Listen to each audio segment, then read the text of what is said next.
The Concacaf Champions Cup returns. We review our unanswered questions for the USL, and is James Rodriguez a good fit for Minnesota? That and much more here on Wednesday's edition of Morning Kickaround.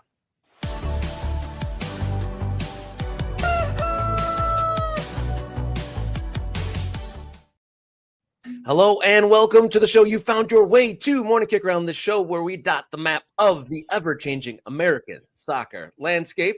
How you doing? My name is Robert Kerr, local soccer guy, and to my side, as always, radio soccer guy, Jason Davis. How you feeling? Good. Concacaf Champions Cup is back, as you said at the top of the show, and that was interesting last night. San Diego making a statement. I'm sure we'll talk about this with John Arnold, and he'll give us a lay of the land for CONCACAF questions.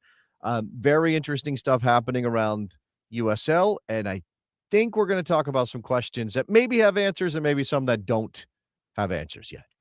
Yeah, that's right. Looking forward to our conversation with John Arnold. Have enjoyed his Substack, Getting CONCACAF, for quite some time. Before we get to the meat and potatoes of today's show, though, we do have the official announcement, Kickathon 2026, our first marathon show. We're going to have fun, games, guests, and some fundraising to make 2026 the best year yet, and just broaden out and lay out a marker for what we can accomplish this year. Yeah, you can see it, just a little bit of a tease. We do have some guests that are lined up. We want to be careful about promising anything until those things are absolutely 100% locked down. But I think we're going to have some very cool people come on that show through the couple of hours that will be on the air. As we have told you before, in order for this show to grow, in order for it to become even better at covering parts of American soccer that aren't covered enough. And I've run into a bunch of people that have reached out to me recently via various social networks to say, really like what you're doing, really enjoying Morning Kickaround. And I'm excited for that. It means we're finding an audience. Obviously, all you guys, and shout out to all of our ultras here this morning, who are already, very much committed to this, but we need to grow it. And maybe the Kickathon can help us with that. We do have, Rob and I can't say a lot yet because no contracts are signed, anything of that nature, but we do have a plan for a live show that may come together on the road in 2020, very soon in 2026. I'm getting giddy over here, Rob. I'm really excited for this. Maybe the Kickathon is our launch into these things. Yes, excited for February 23rd, 2026. That is the date for Kickathon. Wait, did we change the date? Yeah, I was going to say, I don't know if that's the right date. Oh, my goodness. Let's take it off the screen because I think I didn't change the date, Rob. You've caught something. I'll fix it. You just Pat, this is live stuff. It's a live show. This is a grassroots media production. It is actually what it says on the screen here, February 18th. So it is 2 weeks from today, Kickathon 2026.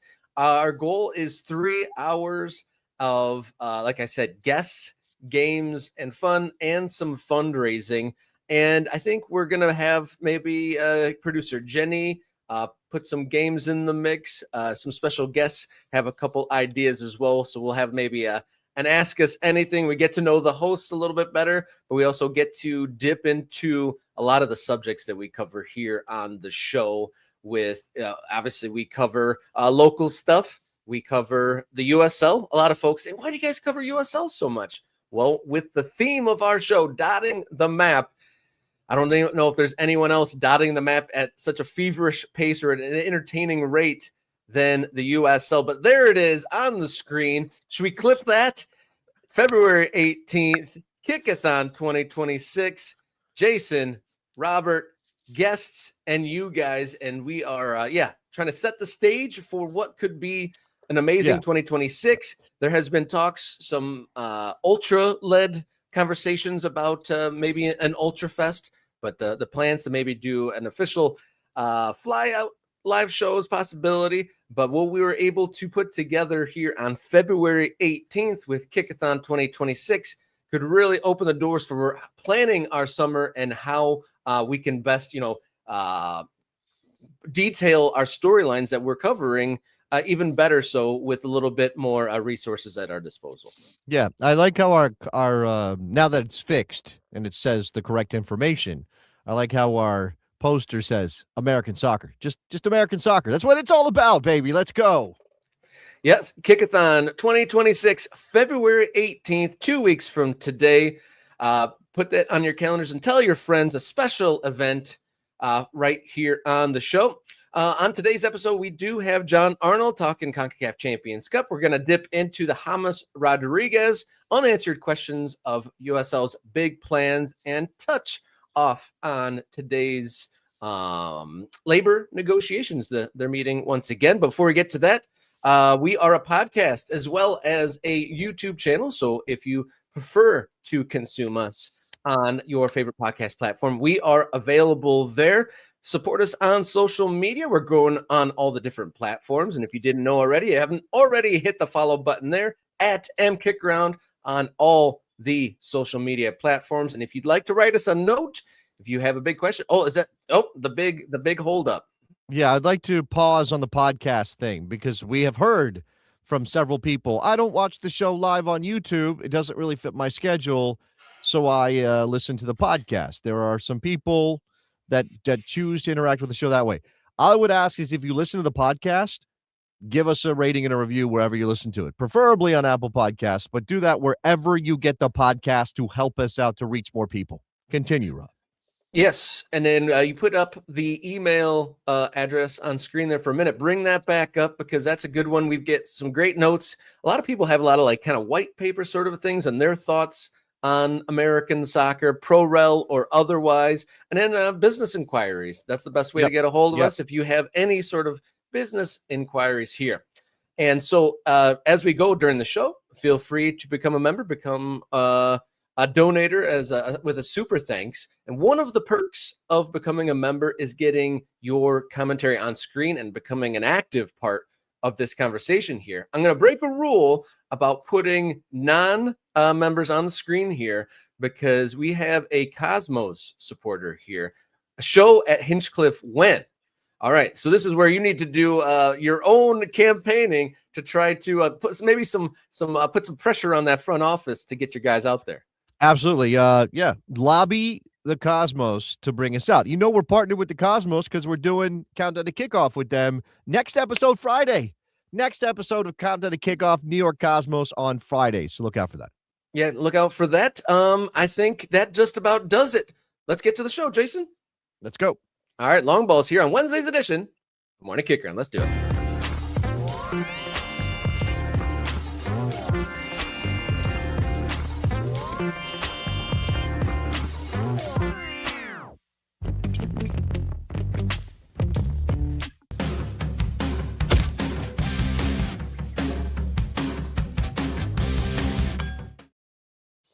Welcome on in. Long Balls here on Morning Kickaround, leading off our show here on Wednesday, February 4th.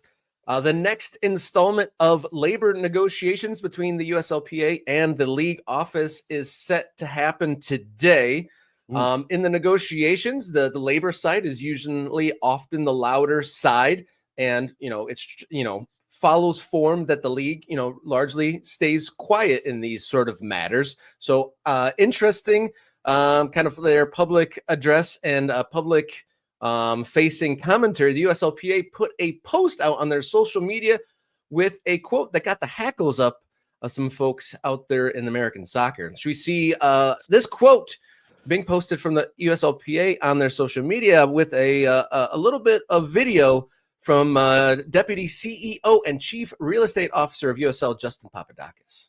That changed the whole paradigm, right? Right now, kind of viewed as expenses. Soon they're going to be viewed as assets. And so that has a trickle down effect in a big way, because once our clubs start looking at them as such, you're able to underwrite a significantly higher investment into their development. And there you see it on the page there. Players aren't line items. That quote from Justin Papadakis, your thoughts? Yeah, well, obviously he's trying to paint this as a good thing, right? That players become assets, and that's the way that clubs can think about them. I mean, this is the way the world of soccer works, Rob. I mean, we're seeing Major League Soccer make moves specifically towards the idea that their players are assets and they need to better leverage their assets in order to engage with the business of soccer around the world. Why is MLS switching its calendar, Rob? Why is MLS changing its calendar? They want to be in the global transfer market. They want to be better set, better positioned to sell and buy players in the global transfer market. Absolutely. So what Justin Papadakis is selling to whoever he was presenting to in this situation, and I think the context of this is this was one of the many presentations Justin's been giving to sell these communities on bringing professional soccer to their backyards and investing in the game, right? And obviously, I mean, this may have also been a plea to potential investors, right? Owners of clubs, of franchises in the USL. And he's not saying anything wrong. But from a USL Players Association perspective, stripping the humanity of the players to think of them only as assets is obviously that's a string they can pull when it comes to the PR nature of these negotiations, right? Yeah, and it's one of those things that is obviously when you go into the expenses, the money in, the money out of any business, labor is one of the money out category. But to say that in those, I guess, very business terms, I guess, is tricky PR, because most of the commentary I saw in rebuttal is he's not wrong, but saying that out loud at this moment is a difficult thing to hear. Especially if you're trying to promote, human, basic human or professional standards at that lower level. Like, everyone deserves nice housing and some healthcare and stuff like that. Well, but then to say, like, does that line item need healthcare? This is the issue of the humanity of the people that are doing the work to sell your product. You do not have a team. You cannot sell tickets. You cannot sell hot dogs and beer if you don't have a team, and your team is made up of people, and those people obviously have needs, right? And should be respected. And that's obviously the USLPA's message. Is this is another example of an executive at the USL, while these negotiations are going on, talking about us like we're not people. And I get it from the USLPA side of it. And I don't blame them for utilizing this message.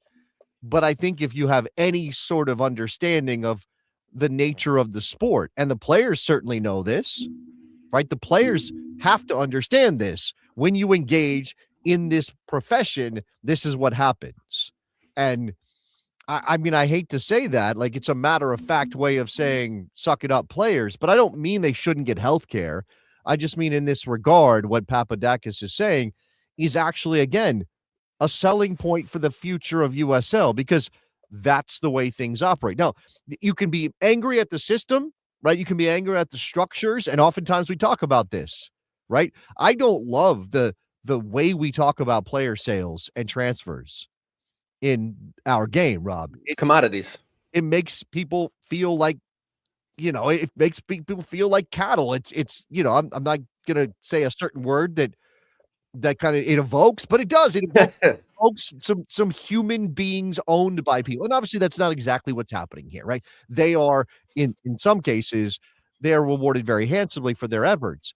But again, I guess what I'm saying is nobody is covered in glory with this particular situation. And again, USLPA going to their socials to highlight something said by an executive not meant for public consumption, twisting it into players aren't line items, treat us with respect, is fair game. But we have to be very careful not to indict Papadakis for saying what any soccer executive would say in that situation. Be interesting to see if today's labor negotiation meeting is gone like the many others without any resolution. We are just over a month from USL Championships opening weekend. So we'll see how this situation plays out, as you imagine the intensity only ramps up and the tactics used become more desperate as those days to kickoff get smaller and smaller as we go into the 2026 soccer season. All right, let's move on to our next story here on our long balls here on Wednesday.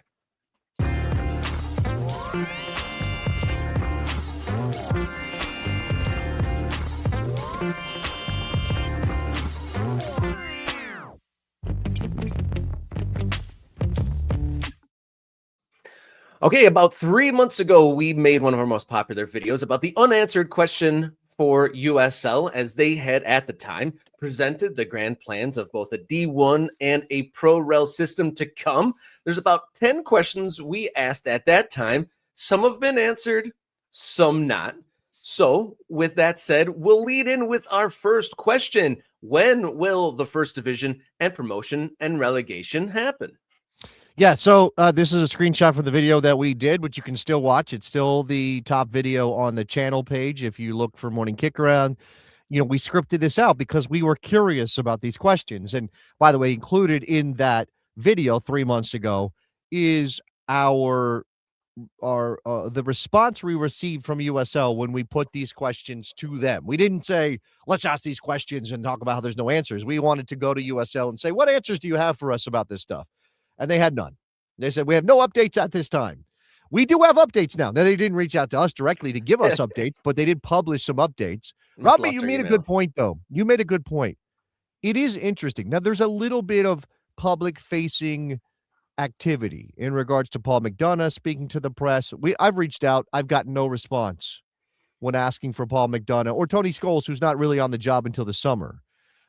Flat out ignored to this point, which I'm a little disappointed about, to be honest with you. At least to say, for USL to say, we can't make those people available to you, even though I know Paul McDonough has talked to people. He talked to Paul Tenorio in the piece that dropped when they made their most recent announcement.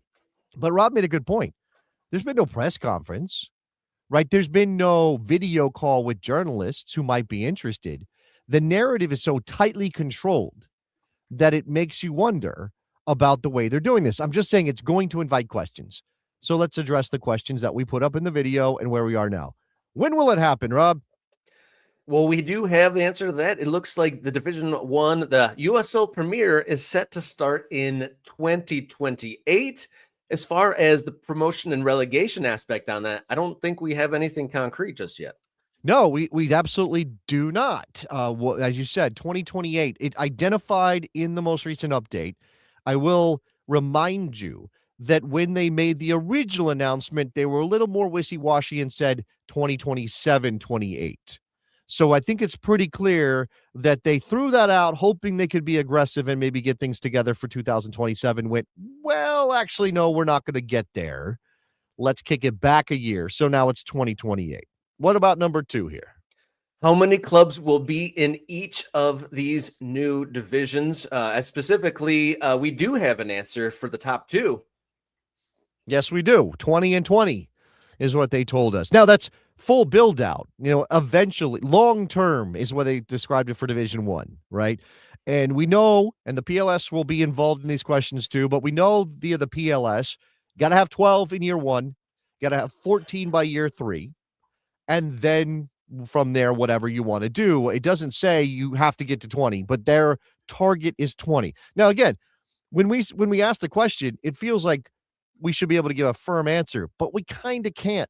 Not at least for the first division in terms of when it will have 20 teams, Rob. We know they want to have 20 teams, but when exactly will it have 20 teams? That's still up in the air. Third question, how many teams are going to go up and down in this system? No answers. Hints in the direction, but again, via Paul Tenorio's piece at The Athletic, that it could be a very small number. It could be 2 and 2, and then eventually it'll be 3 and 3.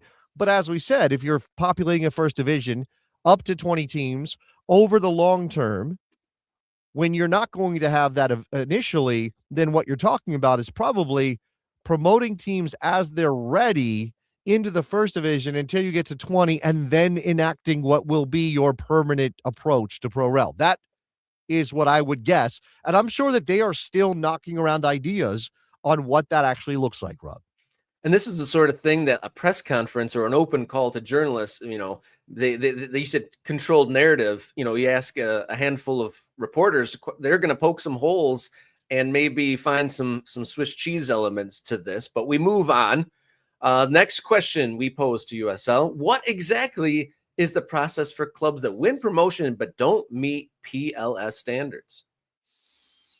There's no answer to this, right? This is not addressed as of yet, right? This is not addressed as of yet.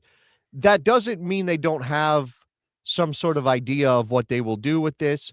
Again, it doesn't mean that there won't be waivers either given to clubs who are promoted. How strict U.S. Soccer is on those PLS when it comes to promotion and relegation is very much at the heart of all of this. Right? If there's not going to be either a revocation of all of the PLS or a refinement or a revision of the PLS that lets teams with 10,000 seat stadiums or 7,500 seat stadiums or that play in a 250,000 person metropolitan market or whatever it might be. Again, you have time zone requirements. Like if those things that directly impact the sanctioning of a league are not fully revised or fully revoked, then there will have to be waivers given, is what we presume. And again, that's kind of at the heart of all of this, true, right? Is USL actively working with US Soccer on the professional league standards? That's one of the biggest assumptions. I think we're all assuming that they are, but this is amongst the things that I would ask if I was on a conference call with Papadakis or any of the other USL officials, is what is the communication? What is the going back and forth between you and the federation? Like, because without this, we don't know how realistic any of this really is if there isn't a conversation happening between those entities. Absolutely. And I know lots of people would say, oh, the PLS were written to benefit MLS and they should be tossed out. Okay, that's your idea of what should happen. We don't know what's going to happen. Billy Bob asking a question that immediately comes to mind for me: has U.S. Soccer said anything yet? The answer is no. Now, they haven't said they're going to sanction or not going to sanction, which I don't know if that means there's an application process happening. Again, what is the back and forth? Just to have USL say, we have reached out to US Soccer and we are engaged in conversations around our plans to launch a first division and promotion and relegation would be something. It wouldn't be detail. We would still have a lot of unanswered questions, but it would be something. We would at least know that they're doing a thing everybody is asking about. And as of yet, we have no reason to think that's happening because they haven't said anything. And I don't know what US Soccer's responsibility here is. Let's talk this out a bit, Rob. Should US Soccer say internally, well, we can't say anything until they say something, right? Because USL's made a lot of noise and US Soccer has a role to play in this process. And yet they haven't put out a statement that says, well, actually, you know what? I think maybe they did. Maybe they put out a very cursory statement that said something about acknowledging USL's plans here. I think they did it at the time when we go back to the original announcement, which was what, February of 2025. We're a year into this now. So, but I don't believe we've had one since then, right? We haven't had anything since then about, what the plan might be for US Soccer. Again, US Soccer said they welcome the innovation. Yeah, that's, I was going to say, I remember there was, when the announcements first came out, I think the only thing I've really heard is they're open to it or they'll welcome conversation. But I don't think there's been any firm, like, yes, USL's come to us and where's some problems we have, but we're working through them. There's been nothing like that. And this is almost a non-starter. This whole thing, we're all assuming that, of course, that they'll massage the PLS or at least give waivers of this and that. But we really just don't know. Just a boilerplate statement saying we are talking to each other would satisfy a lot in my mind when it comes to this question. Next up, unanswered questions, parachute payments. So one of the big issues with Pro Rel, teams go down, money goes down. Will relegated teams receive financial support from them and adjust parachute payments to go into the championship opening? So the thing about this question is it may not be necessarily germane in a real sense, because USL isn't driving a ton of outside money anyway.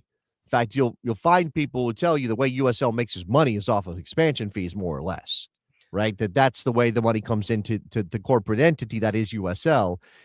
Parachute payments largely come from broadcast rights, which is something you see in England.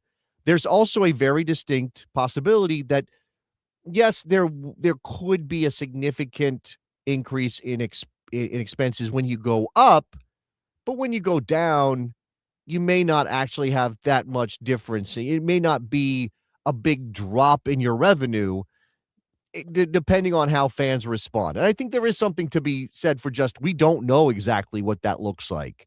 You know, if a club decides to go down, or if a club gets relegated rather, and goes down a division, will fans walk away from the team? Will corporate money dry up? Whatever it is that there are the revenue streams for USL clubs, which again aren't really tied into television revenue, will they dry up? I don't know that we know that for sure. I mean, there are examples of self-relegating clubs that have mostly been okay, and we haven't heard of any significant issues financially, like say the Richmond Kickers. It's probably more the other way, right? Clubs were probably going to need more help when they go up and take on bigger travel costs and things like that. Moving on to our next unanswered question. This is a sticky one. Is this an open system or just a pro-rel system within one company? Territorial rights. Will those rights remain in place after the implementation of promotion relegation? So if a team moves up and they're in that territory, what happens then? Yeah, I mean, there's no territorial rights outside of USL. USL can have their own internal territorial rights, meaning if there's a club in a town, you can't just walk into that town and start a new club. Number one, USL has to approve your franchise. So you can't do that without their approval. And if they think that you're going to cannibalize the team that already exists in that market, whatever the size of that market is, they're not going to authorize your club.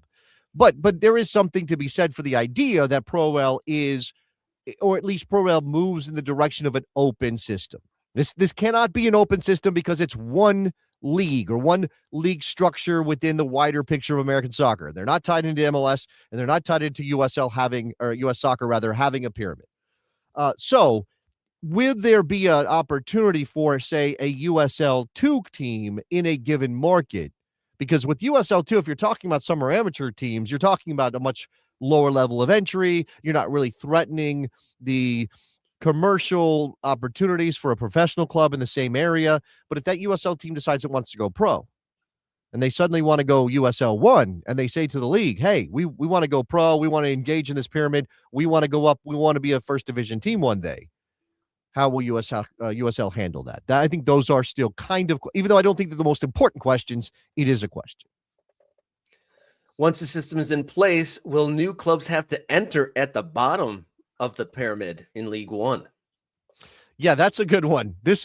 I see the chat is talking about this too, right? Can you buy your way into Division One? I do think that we got an answer, a little bit of an answer in some of what was reported by Paul Tenorio. I don't think it was in the league's release or the league's information per their website, but I do think it said that this was going to be a combination of teams moving from the championship and expansion teams, Rob. So at least initially, when they populate Division One, it sounds like USL is open to the idea that you just buy your way in and then you start engaging with the pyramid. And then waivers.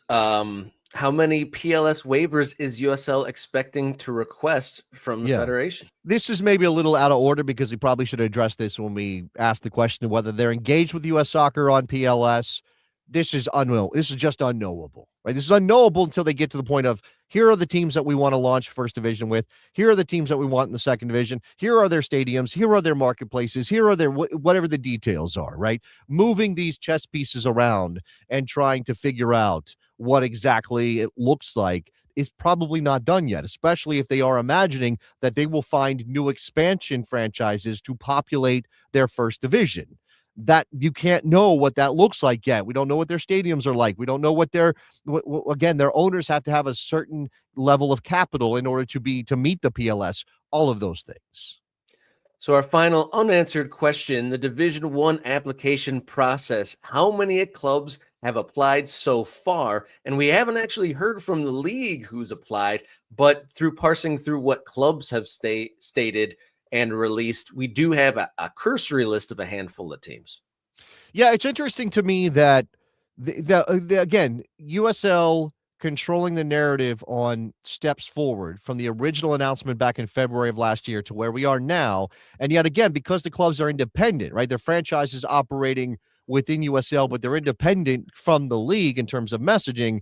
There are clubs who have said, we want to be first division. We've applied for first division. And, even the idea that there's an application process, right? And is that something like, is USL going to be, again, vetting clubs in order to be first division, or are they kind of going to be looking around going, well, we need a club over there. We better build that team up, or we better find some way to make that team first division or push them in that direction? I think is interesting. So which clubs do we have, Rob? So we have 4, I believe we have confirmed: Louisville, Pittsburgh, North Carolina FC, and Sporting Jacks, and a couple others that have verbally expressed interest, including Detroit, Sacramento, and Rhode Island. And then there's a couple others not listed that meet stadium requirements that were assumed. Yeah, I don't think we can mention them. I do think that Sporting Jacks is interesting only because they haven't played yet, right? That's a new team, and they're already like, we're going to go D1, and that's okay. All right. I mean, I see you over there, and obviously Jacksonville's a big city, so that part of it they have no problem with, but there are some things to be determined there. And I, again, in terms of the clubs making their statements, that is as much to paint themselves as big time and, maybe capture attention within their marketplaces as anything else, right? It's just sort of good business to say, we want to be the biggest team we could possibly be and be in the top division that USL is launching. So about a year after the original announcement of Division 1 for USL and then the subsequent announcement of promotion relegation, of our list of 10 questions, answers we have now at this stage, I think we're at about 1.5 out of 10 here, Jason. Yeah, it's something like that. We haven't made a ton of progress in a year, but there's, it's a slow walk, Rob, I guess. So we will follow this story and try to get as many answers as possible as we continue along here on our path to dot the map of the ever-changing American soccer landscape. Thank you, Mr. Bob, for the donation. And as we go, feel free to hit subscribe, become a member, and help support Morning Kickaround. Our guest is waiting in the wings, so let's get to it. Today's hot topic coming up here with our guest here on Morning Kickaround.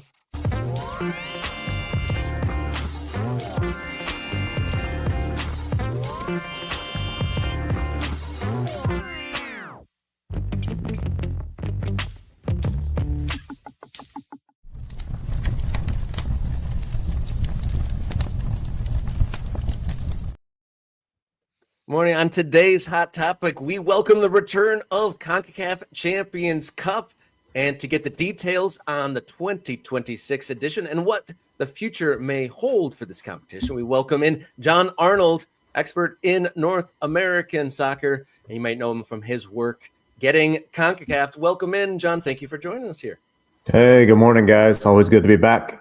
Always good to have the Concacaf Champions Cup back. Yeah. It feels like we're back. I mean, again, I keep noting this, John, that this is the last time it's going to be like this for the American, for MLS clubs that are participating in this thing. Obviously, there are other things going on besides just MLS participating in the Concacaf Champions Cup, but with the calendar switch coming in 2027. This is kind of still an odd situation, or this feels a little odd. Give us a sense of where we are with the Concacaf Champions Cup. I know we had games last night in the first round, and the general vibes around the tournament this year. I mean, I think that in general, the Concacaf Champions Cup will be as strong as the competition becomes. And, I think we've seen the Seattle Sounders win the trophy. We've seen MLS teams reach the final in the last 2 years. But overall, when you look, it's 19 of 20 of the last champions have been from Liga MX. And so I think that, you're always kind of going into this tournament with this, well, could somebody else break through? Is something different going to happen? Will this be the year? And sort of until that becomes something that regularly happens, I think you're always going to be in this boat. And as you mentioned, like maybe things shift too wildly before then for us to even look at this as the same era, right? There's chatter we might get into like, hey, could MLS and be in Libertadores and Liga MX teams be back in Libertadores? What would that do to the landscape? But for right now, I think that you have an exciting tournament ahead of you. You have an interesting competition. And last night showed it with some of the games and some of the results. I mean, we're only 3 games down, and there was already, I think, a jaw dropper with San Diego coming, I think it was 1-0 Pumas, then it was 1-1 in like the 75th minute, and all of a sudden San Diego takes a 4-1 advantage to Mexico City. These are things that you say, well, we didn't think that was going to happen even 2-3 years ago. The series isn't over, that tie isn't over, but when an MLS team that's only existed for 365 days on the field is competing with a grande of Mexico, I think you can say, oh, well, this could be a competition that will be worth watching, that will be interesting, and might produce more surprises than what you've seen as the end result 19 of 20 times, which is a big Mexican club lifts the trophy. Yeah, big 4-1 win for San Diego in their debut in the competition. Maybe undersold the impact, the quick impact that San Diego's had on the field as a team here. Obviously, this is a newish format with it being a knockout. It's a 2-legged first round. How have you enjoyed it as a knockout tournament rather than the previous iteration as a league? Yeah, I mean, I think the groups needed to go. And one of the sort of balances as well as we talk big picture format is, well, what do you do with the Central American and Caribbean teams? Because they are part of the Concacaf region. There are very proud teams with great histories. Last night we saw Olimpia, a Honduran team that made the semifinals in 2020. That's the last time a Central American or Caribbean team was able to make it that far. But we have seen surprises in this tournament. And of course, those teams are part of the region, and of course, they need to be in this competition. But how do they get there? What's the qualification like? Now CONCACAF has these split tournaments. I would say that like the actual format of the Concacaf Champions Cup is way better than it was when there were groups. The straight knockout was fun. Now you've got the buys and all that stuff. That it's fine. But I think that the Central American Cup and the Caribbean Cup, in one way, can be seen as a good thing. All these Central American teams that like to, Liga in Costa Rica wants to prove that it's better than Municipal in Guatemala, and now they have a tournament where they can do that. That's not the CCC, but at the same time, like, you really cut, not access, because there's still the same number of teams, but it's a much longer road. It's much harder for some of these teams, I think, to really believe that they can compete, that they could make a semifinal run like Olimpia did in 2020, or lift the trophy like Saprissa did much farther back, right? So it's tough because right now, like, the competitive reality is that these teams are not going to win the trophy, but their history is that they did lift it. I mean, look, like, even Europe has the same problem where you had these greats, and could a Romanian team ever win the UEFA Champions League again? I don't think so. Not unless things change radically. That's how it is, right, with Costa Ricans, with teams from Suriname who have won before. But they're still part of the region. They still have proud soccer. They still matter. So how do you kind of mash them together, and what can the region do to sort of spur competition in those sub-regions, I think is to me as important for the future of this competition, if it has one, as how do we get Mexico and MLS teams clashing against each other in these games that we all want to see. Yeah, when you obviously, when you edge the tournament more towards MLS versus Liga MX, then you're just reinforcing the power structures that already exist, and you're not doing enough to maybe allow those teams from Central America, the Caribbean, to make themselves known at the later stages of the tournament, which is the only way that we're going to, see them and hopefully they build them up. I think about Portugal, right?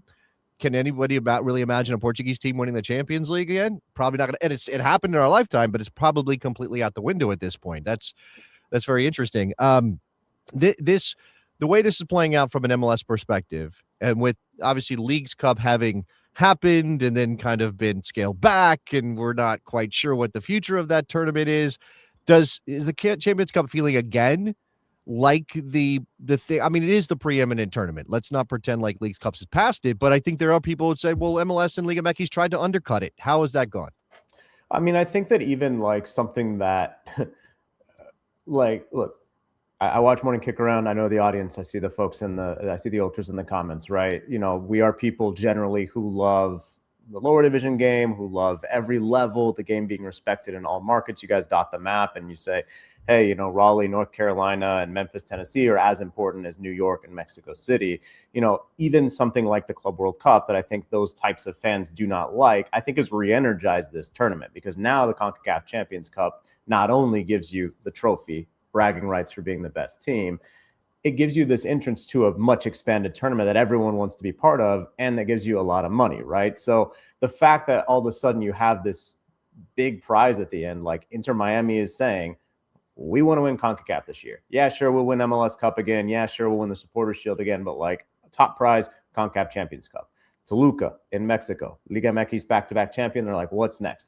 We got to win CONCACAF Champions Cup to get to the Club World Cup, because we want to prove that we matter, and we want to have bragging rights over Club America, who hasn't played a Club World Cup yet, or Chivas, who haven't played a Club World Cup yet. So I think that has added a bit of spice for even the bigger teams to really chase this, to try and push. You know, Inter Miami playing in the Club World Cup last time, but sort of admitting that, hey, we got that just because of our name and reputation and the money we spend. Now trying to do it on the field, I think, you know, that gives a lot of energy to these later rounds. And I do think, you know, I think teams want to win Leagues Cup, but the format of CONCACAF Champions Cup, where, look, great result for San Diego last night. You pencil them into the next round, but you know it's not going to be easy in the altitude, in the atmosphere, and playing a legendary Pumas team that's still kind of getting some of the pieces together as the transfer window is still open. So, look, with that home-and-home format, it's always going to be seen as more equitable than Leagues Cup, I think rightly so. And so the fact that, you know, and even the fact that Leagues Cup feeds into CONCACAF Champions Cup, right? Why are there so many MLS teams in this thing compared to Liga MX teams? Because MLS teams keep doing it in Leagues Cup. And so you kind of create that hierarchy where this does still feel to me like the preeminent tournament.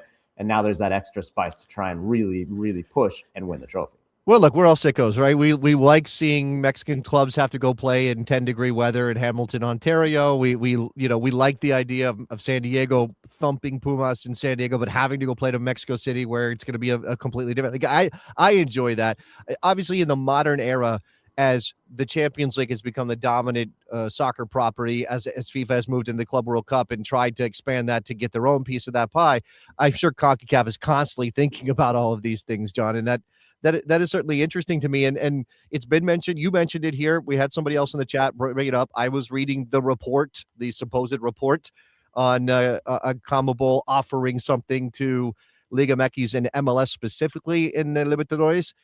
How much truth or how much actual heat is there with that story? And is it even really a good idea in the big picture sense? I think the thing is, like, whenever I did a short video on it, I posted the Ben Affleck exasperatedly smoking meme, because that's how I feel. I mean, we do have this conversation like every 3 weeks or something. You know, if you're in these spaces of Latin American soccer, Mexican soccer, you know, Mexican fans and Liga MX fans loved being in the Copa Libertadores, but, you know, I think it's viewed through rose-colored glasses, as so many things are. In soccer, in the world, right? The nostalgia of Tigres going to play River Plate and Monumental, you know, clouds your memory that, like, Pumas had to travel to a random team that you can't even find anymore in Colombia, whatever, right? Like, there were these moments that were amazing and heady and beautiful and romantic. And then there were these moments where you're like, nobody's tuning in for that, right? I think that logistically getting MLS teams and Mexican teams in the Libertadores is difficult. You know, if the Whitecaps, who by their sporting merit probably should qualify in whatever situation you set up, having made MLS Cup and made the CONCACAF Champions Cup final, it's 16 hours to fly to Buenos Aires, and you can't short. I mean, what are you going to do? Like, people kind of say, like, oh, but you could. Well, what about, you know, private jets and charters and et cetera, et cetera. No, it is far. It is very far from, and I was in Tijuana whenever some of the Brazilian teams were traveling there, and it really made the soccer worse. It's still fun. It's still a good tournament. So I think the idea of MLS teams and Liga MX teams in the Libertadores is great. It's fun. I get it. Logistically, I'm not sure how it works. I just don't know how you close that gap and still have soccer that matters both in the domestic league and in this regional competition. How do you cheapen? How do you not cheapen one or the other? That's what it is for me, John. Like, oh, sorry, you said unless. Continue. You haven't thought. Sorry, man. I want to hear what your idea is, because I think a lot of people have, unless you say, And CONCACAF and CONMEBOL, remember, in 2022, I believe, announced a collaboration where they said, we're going to have a tournament at one single site with 4 teams. 2 teams from CONCACAF, 2 teams from CONMEBOL. They're all going to go to the same place. They didn't say Miami, but probably Miami, right? Then Buenos Aires, whatever, right? You can put it wherever. But if you get everybody to the same place and play it for a week, then you have but that's not Libertadores. That's not CONCACAF Champions Cup. So I think there's ways to bring these teams together and have these kind of romantic Messi versus River play, Messi at the Bombonera against Boca.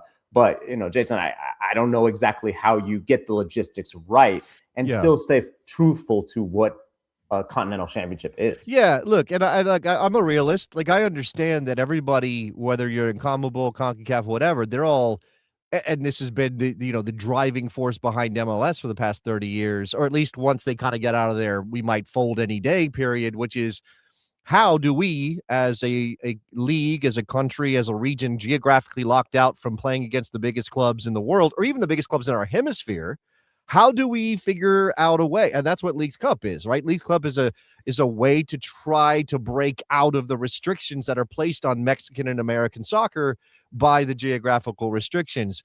But I'm also a romantic. And for me, this is a game that always has been sort of based on the region of the world you exist in. I don't want non-European teams playing in the Champions League. I don't know that I love the idea. I mean, obviously Mexico already participated, but I don't know if I love the idea of North American teams in Libertadores, because that's a South American competition. So, and if you give up your preeminent place, like, our top spot goes to the Concacaf Champions Cup, if you are now saying, well, actually, and I don't think that's how Mexico did it, right? It wasn't league winners that went to Libertadores. They were like a second tier of clubs that went to Libertadores. Yeah, and that's what I'm saying too. These rose-colored glasses where like you have this nostalgia of like, oh my goodness, the best teams, and it's like, Puebla played, with all respect to Puebla, fine, good team, whatever. Right. Like in that era, but like it was the top teams went to CONCACAF Champions Cup, and the teams after that in the table went to Libertadores, and I just think there are a lot of logistics. People forget too, like, man, I'm so glad it's not COVID, but like, hey, we had a pandemic where we all had to figure out like, how do we travel safely? And, there's been air disasters, and like,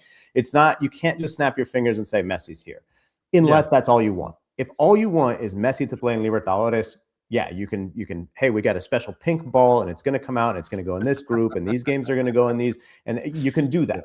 Is that the Libertadores? Not how we've come to know it. So I think, yes, you could kind of, if you legitimately want long-term MLS teams and Liga MX teams in Libertadores, I think you'd have to figure out something. If you just want Messi in there, you just want one tournament, you can make that happen. Would it be legitimate? Would it be fun?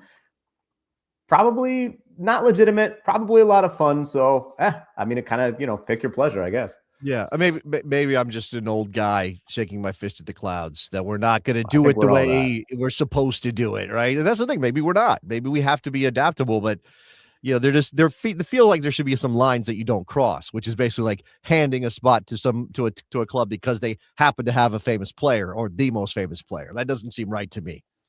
We talked about possible encroachments to the Libertadores and in the Leagues Cup, but what could be maybe some gas on the fire for this competition is Major League Soccer's thought and plan to change the calendar to the fall to spring side. So we like Concacaf Champions Cup in part because it is the sign of the season to come.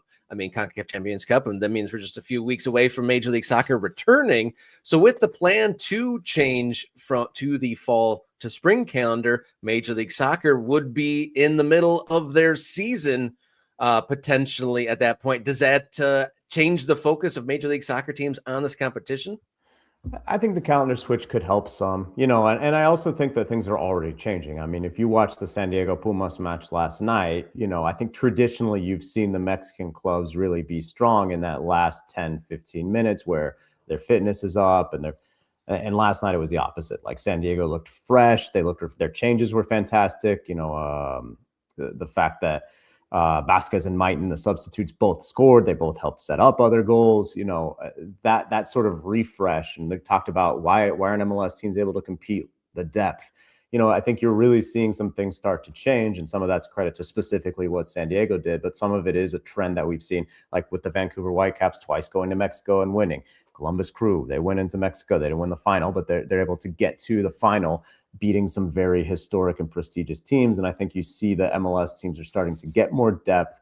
They're starting to have, so even with that calendar not being switched, I think the focus is there. The preparation is right. There's a blueprint. There's a model. How can you compete if you're an MLS team? And it's not always going to work. Best laid plans can go awry, but I think that overall MLS teams have done a good job of figuring out how to get ready, how to get up to speed. And I think you see it bearing out, in the results. Obviously more teams will get involved here, but so far we got San Diego and it's looked good, Jason. Yeah, let me ask you about the way, this is not necessarily related to international competition, but the way you think the calendar switch will impact the player market in North America. Because obviously you have Apertura Clausura, but you're still lined up in a way with Mexico you haven't been before. Well, and one thing I wrote about that I think is really affecting the Mexican teams that played specifically last night, Tigres, America, and Pumas. One thing I wrote about on Getting CONCACAF this week is you have this transfer window, and Mexico's already 4 weeks in, but like the biggest shifts are happening right now, and you're a quarter of the way through your short tournament, right? So these clubs feel like they're in this weird state of flux as they go into CONCACAF Champions Cup. And yes, you've had rhythm, and yes, you've played 4 matches together, but all of a sudden, America doesn't have their best player in Alvaro Fidalgo in the midfield, and Alan Saint-Maximin leaves, so you're down a winger. They're down 2 starters from their normal squad, and then it's, you get chucked into the mix in Honduras, and they're able to get a win, credit to them. Pumas, they get Uriel Antuna, who's going to be a starting player for them because they sold Jorge Rubalcaba to an MLS team, but he's not ready to go yet because he showed up 4 days ago. He doesn't, he's not ready. So I think that, yes, it will change with the calendar, maybe not as drastically as we'd like, but I think that MLS, one thing I've heard from ownership when I've spoken to MLS owners for years is we would do better business if the transfer, the transfer windows were more aligned with Europe, because right now you have to decide in the middle of your season in the summer, do we let this guy go or not? And it's going to tank our season. And Mexican clubs are sort of making that decision in the winter window. But I do think that the window switch, if everything stays the same, will help MLS teams even more. And listen, like I'm saying, hey, like MLS teams are getting better. I think people might hear me say the gap is closing between MLS and Liga MX. But again, 19 of the last 20 teams that have lifted the Concacaf Champions Cup have been from Mexico. So MLS does need that little help. They need those little boosts. And I think that the calendar can provide another little boost for those teams, right? So before we let you go, thank you so much for filling us in on the Concacaf Champions Cup and the season that we're starting and what's perhaps to come. There's definitely some moving parts. But San Diego wins their debut in the competition 4-1. And one of the tropes of the competition is Mexican teams going home and overcoming big differences in aggregate. Does San Diego hold on in the second leg of this round against Pumas? I think they will, because I think Pumas' attack is still sort of figuring out what it's going to be. Robert Morales had an amazing goal for Pumas, but then you kind of look in the rest of the game. What did they create? Jordan Carrillo, the winger who went to Europe and now he's back on loan with Pumas. He had a good league game, but I didn't think he was super relevant last night. So, Pumas have a lot of different players. Again, Antuna might be up and ready to run. I think San Diego will still get it done, partly because I think that, I didn't like how they handled the Irving Lozano situation. I didn't like how they handled some of the, things, the movements around that. But 4-1 win at home, you got to credit what Mikey Barras did and what he continues to do and what the whole organization is doing. So I think they will hold on, but, the messaging for them has to be all week. This thing isn't over, because we have seen many MLS teams have that advantage and then lose it in altitude, in a difficult place to play in the CEU, and against a team that is really good, that has talent. I mean, look, they scored 4 goals past Keylor Navas, right? It's not just some joker in there, a goal. Like, Keylor is still playing well. He's still Keylor Navas, and they were able to do what they did. So, it bodes well. I think they'll hold on, but it's certainly not. Yeah, I mean, just absolutely murder from the flanks for San Diego last night. John, before we let you go, we have a running bit. You say you check in on us, which means you might know about it. We have a running bit about pronunciation. Now, I'm not saying I'm great with all languages. Obviously, hablo español en casa, so I have a little bit of that. But Rob tries really hard, and I know he hates it. But tonight, I'm not going to ask him to say it. Tonight in Guatemala, we have a game. Monterrey is playing. Who are they playing against, John? Shelaju. Shela. Ooh. So I'm not A lot of times I'll I'll go with they're the Super Chivos. They're from the Highlands. They don't get Okay, to play all at right. home. They got a great home atmosphere, but their stadium isn't good enough for CONCACAF. They're trying to like totally renovate it, so that'll be fixed in the future. But they play like 3.5 hours. But look, like a lot of times when we've seen these tournaments in the past, like 3 hours away, there's nobody there. This will be full. I mean, they Okay. really have. But That's yeah, good. it's the Guatemalan Highlands. It's different, so don't feel bad, Rob. It's not your traditional Spanish. You got a little. Yeah, right. You got some elements in there that are not your Castellano. So it's all Right. good, man. But go with Right. Super Chivos. That's easy to say. There you go. The See, big I wasn't goats, trying to pick our on him. goats. I was asking an expert, like, what's our move here? John knows. John knows. I know you think about this more than I do, Jason, but it's like it's constant. Like, well, do I say Monterrey or do I say Monterrey? Like, like, do I say Cruz Azul or Cruz Azul? Like, man. and then, but either way you go, and I know you know this. Either way you go, there's people in the comments that are like, why is he saying it weird, or why didn't he say it? Yeah. Hey, we're all trying our best, Rob. So that's all we can ask. Absolutely. John, I appreciate it. So we got a guest sticking up for us. Thank you so much for sticking up for us and then telling us all about the Concacaf Champions Cup. Outside of getting Concacaf your Substack, is there anywhere else the folks can find your work?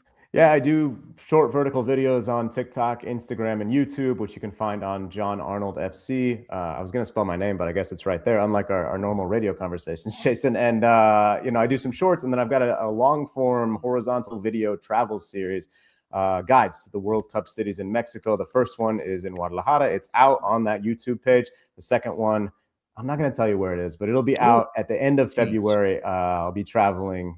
Actually, people will probably be able to figure out pretty easily. But I'll be traveling next week to see some matches and also to do some more, and then hopefully we'll close out Mexico. And so people can check that out as well. If you're headed to Mexico for any matches, the focus is World Cup. But if you're going for any games, show you where to eat beforehand, how to get into the stadium, how to get home, what neighborhood to stay in, what to eat afterwards, and if you want to have to drink it too as well, I've got you covered. So yeah, John's got you on like phrases you can use to get the right stuff. That's always good. Thank you, John. Thank you, John. Wonderful resource there. Thank you so much to John. And thank you everyone for chiming in and participating in that conversation in the comments. Thank you so much for that. Thank you to Bob. If we didn't say thank you to Bob for his contribution, another $10 from Bob. You can be like Bob as well. You can hit that button underneath to give us a little bit of money, but for no cost at all, you can subscribe or you can just tell your friend about Morning Kickaround. Okay. Can I say we've been challenged by your guy Luke? We've been challenged. Now, first of all, I stuck up for you because he said I was picking on you. I wasn't picking on you. I was trying to figure it out. John would know better than me. I wasn't saying I knew how to pronounce it. I was saying, let's get John Arnold, CONCACAF expert, to tell us how to pronounce it. And even he was like, well, just say Super Chivos. Luke says, I'll donate $5 if any of us can pronounce whatever that is he just wrote. There's Y's and W's and T's and H's, and I don't know, Rob. Like if you throw a Welsh thing at me, I'm worse than you. I have no concept of how to say anything in Welsh. So I'm going to give it a go. I'm going to call it Aberystwyth Town. Aberystwyth. Okay. I would say I would say I honestly don't know, man. A berry stwy? I have no idea. Berry stwy. All right. Who is the closest there, Luke? You're gonna. I said Aberystwyth, and you said something completely different from that. I think you were getting stuck on a couple of different consonants. Can I chime in and give a shot? Sure, let's go. You want to put it back up on the screen? Do you need it, Jenny? All right, there it is. Jenny, give it a shot. Yeah, please. Aberystwyth? Aberystwyth. I don't know. That's okay. Close. Okay. Yeah. All right. I think we probably all butchered that. I think we all butchered it. So anyway, thanks to John. And Luke's gonna keep us hanging and not to reveal who was the closest there. But if we ever want to dig into the complicated pronunciations of Welsh towns and teams, Luke Zagorski in the chat is the resource for that. We got one more segment to go. We're going to come right back with today's big question here on Wednesday's Morning Kickaround.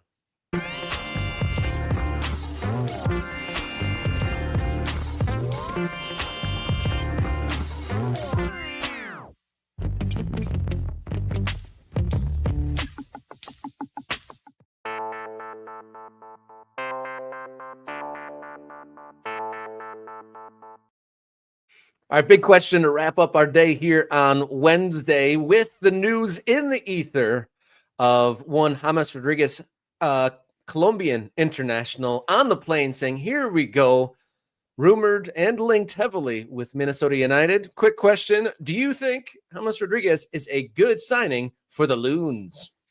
Depends on the money. This is always the cop-out. Depends on the money. Now, he's not going to be a DP player, but it is going to be something, right? This guy bounces around on 6-month contracts, like he's one of those roving contractors that comes to your house and says, "I can do your roof."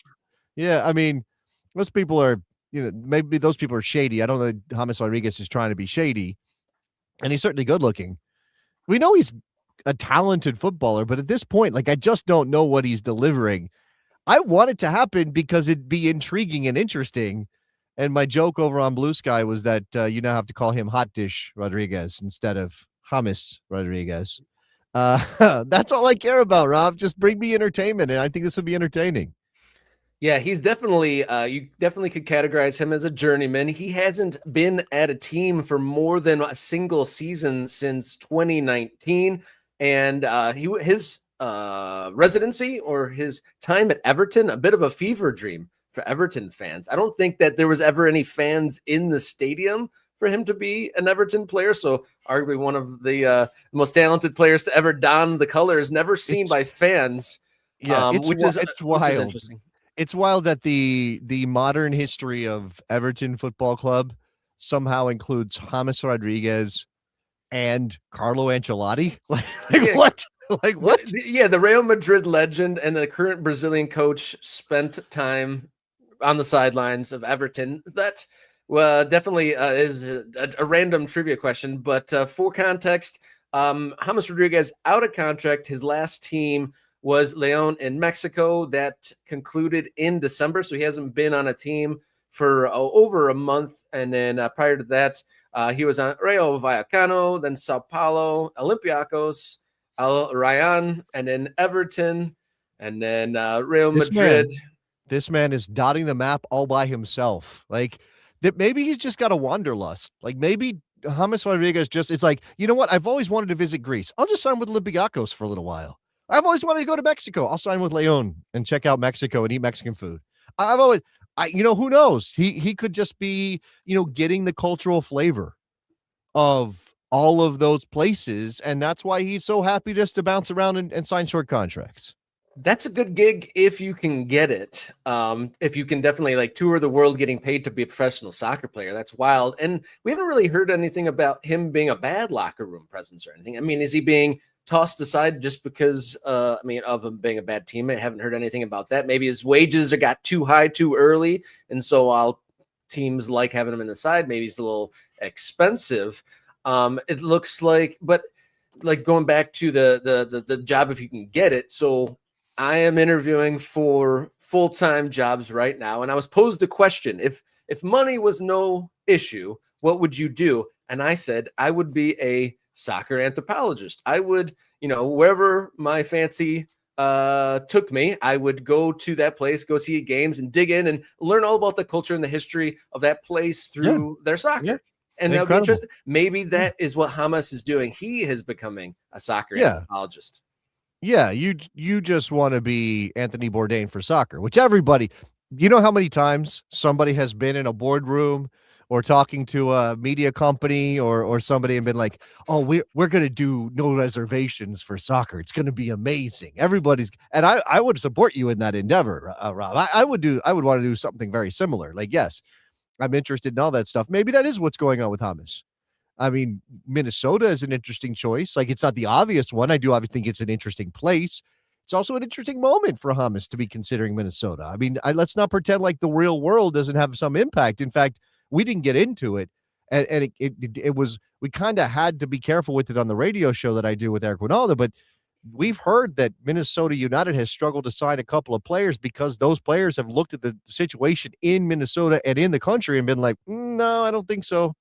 Why would I put myself in that environment right now? And James apparently, again, none of this is done. Tom Bogert's reporting is usually solid, so we trust that there's something going on here. And I did see a picture that James posted to his social media of him on an airplane. doing whatever. I don't know, but it didn't say he was going to Minnesota, but people are connecting dots. Yeah, it's just kind of like speaks to the world that's a little bit kind of just confusing and jarring with who's perceiving what kind of reality, because I think this James news came like 24 hours after that article about Minnesota not getting players, and then them to now get their biggest name player linked to them is kind of a mind swirl there a little bit. But going back just a step in the show regarding that pronunciation conversation, it looks like Luke is awarding producer Jenny, with the $5 for her attempt at Aberystwyth Town, I believe is generally. Wait, hold on. She won, and you're still saying it like it's like your version is right, is correct? That's not what Luke is saying. He said you got it wrong, and Jenny was closest. I'm reiterating the attempt of what we're talking about here. I'm framing the competition. I'm not trying to usurp Jenny's near excellent pronunciation. And then also a thank you to Wes. He has gifted a couple memberships here. It looks like we have a new member on board. Todd, welcome aboard, and looking forward to seeing your introduction and your contributions on the Morning Kicker on Discord server and your comments on these live shows. And set a month reminder to re-up that, because these memberships that are gifts, 1 month only. Yeah. Shout out to Wes. He says he's got to run off. So shout out to Wes for that. We just did the idea of Anthony Bourdain, RIP, going around and experiencing soccer culture, or somebody doing it in that vein brings up some interesting ideas and thoughts. Bourdain quaffing wine in the San Siro with the Ultras. Can you quaff wine if you're in the Curva? I don't think you can. I don't think you can quaff wine and be an Ultra in the San Siro. You can quaff wine in the box, but you can't quaff wine with the Ultras.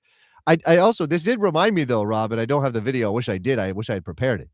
But Willem Dafoe spotted at the La Bombonera in Buenos Aires supporting Boca Juniors. I guess he's doing some movie stuff down there, and they got him out, and he's gets spotted, and the fans are chanting something about the goblin. The goblin is Boca or something like that, which is great. He looked so chuffed when some of those shots of him. He looked so like over the moon to be there, and people seem to be treating him really good there. And when you were talking about quaffing wine at the San Siro, I was just thinking about like almost like a Jackass sort of a skit of a guy with like a beret and like a nice white scarf with like a big glass of red wine, just being like absolutely throttled and jostled in the midst of the super supporters. Be a funny thing to see.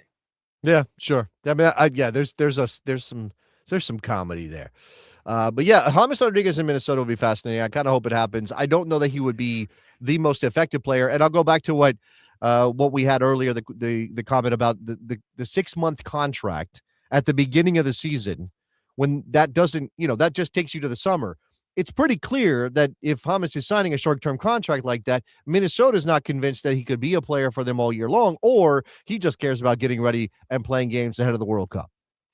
Yeah, he did something similar 2 years ago. I mean, obviously he's been doing these short contracts for a few years now, but ahead of Copa America 2024, he got himself back into shape and had an excellent tournament. I think he was in the running for MVP of the Copa America 2024. But yeah, James Rodriguez, essentially a rental player potentially for Minnesota in this first half of the 2026 Major League Soccer season. We'll see if that self-proclaimed "here we go" goes into an official one as the days play out here.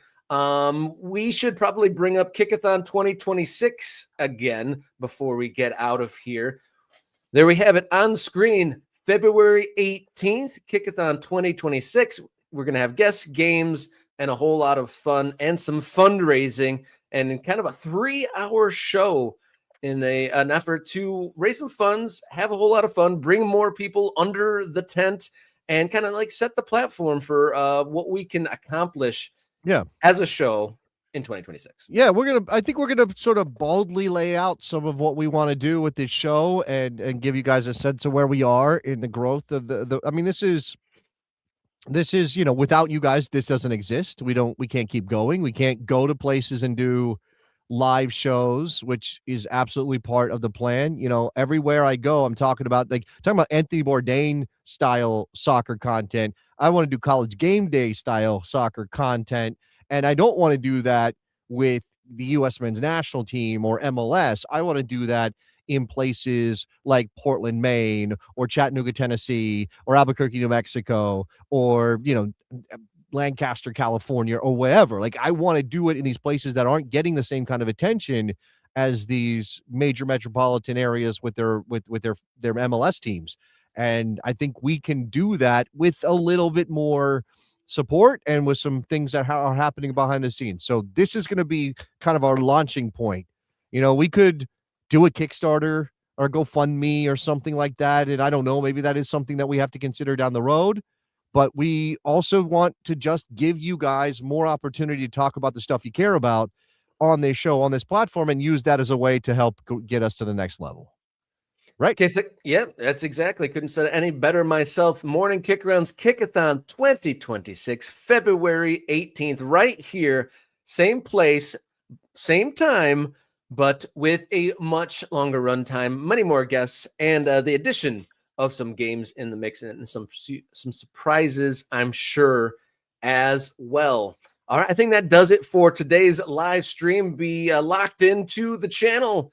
We'll be posting stuff as we go, as always. And then for our new members, be on the lookout for the link to get on the Morning Kickaround Discord server. And we look forward to seeing your introductions and you dotting the map. And if there's anyone in that Discord server that hasn't put their coordinates in there, do so now, as our map is really filling out and it's starting to really look good. Yeah, do that. Also, a quick reminder that Friday's episode is a countdown to kickoff for the New York Cosmos. We're going to be talking about their preseason and some things they got working over there. Very excited for that. And as always, Friday is a little bit of a free-for-all after the show. We get into dotting the map. We get into talking to the ultras and hopefully growing the channel. All right. Until then, guys, everybody stay warm, stay safe, and enjoy your soccer. Here we go.